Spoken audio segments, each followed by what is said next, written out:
Hi, Junior Church kids. Welcome to another week of Virtual Junior Church. Today we have an exciting story. We are continuing with the story of Joshua and how, if you remember last week, we talked about how the Israelites crossed over the Jordan River and now they have entered the promised land. But now they have the problem that all these people inhabit the land, and the first city they're coming to is Jericho. And if you remember 2 weeks ago, we talked about how the spies went in to check out Jericho and they found out how scared the people of Jericho were because they knew about the Israelites, how all the way back 40 years before Moses had led them to cross the Red Sea. And now they had just gotten to see the Israelites cross the Jordan River, and God separated the water again for them and held the river back so they could cross on dry land. So now they're even more scared. But Jericho's still a big city. It has big, thick walls, and there's lots of people that live in there. And so the Israelites have to go in and fight them somehow, and they're not sure how they're going to do it. Well, first of all, when they cross over into the land, God has them all have a Passover meal because it's their annual time of the year when they celebrate Passover to remember how God helped the angel of death pass over their houses, just like we celebrated before Easter, and save them from the death angel. And it also reminded them all the cool ways that God sent the plagues, and God saved them from the Pharaoh and from the Egyptians and helped free them so they weren't slaves anymore. So they had their Passover meal, and then and the Passover meal was the first time in 40 years they got to eat the produce of the land. They got to eat unleavened bread that they made with stuff they got there from the land of Israel, from their new country, the Promised Land, and they got to eat other food from there instead of eating the manna they'd been eating in the desert for the past 40 years. And then right after that, then God stopped providing manna for them. They no longer got the manna because the manna was the food they got for while they're in the desert before they got to the Promised Land. Well, now they're in the Promised Land, so they don't need that manna anymore. So that was the first thing that was different that God did. And then while Joshua was kind of looking out towards Jericho and checking it out and stuff, an angel appeared to him. But Joshua didn't know it was an angel at first. He was dressed like a soldier, and Joshua went up to him and said, "Are you for us or are you for our enemies?" And the angel of the Lord said, "I'm not for either one. I'm not for you or your enemies, but I am here I'm the commander of the Lord's army, and God has some instructions for you." But first of all, the angel told Joshua he had to take off his sandals, because where he was standing was holy ground. If you remember, the word holy means it's set apart.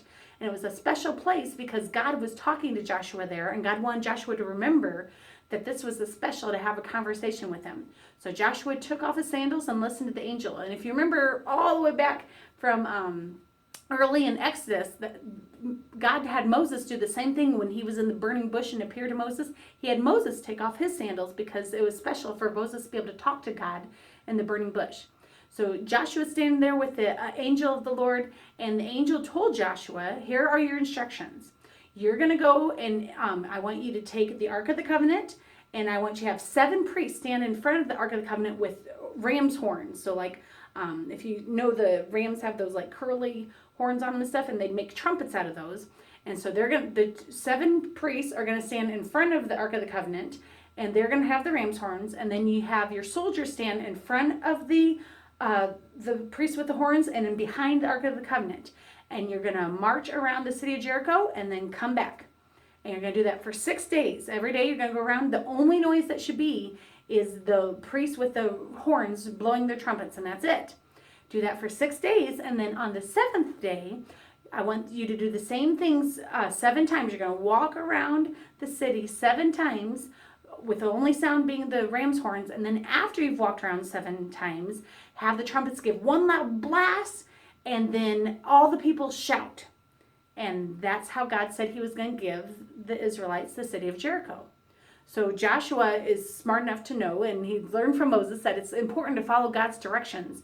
And so that's exactly what he did. He had all the Israelites gathered together. He took all the soldiers, all the armed men, and they just got in a parade.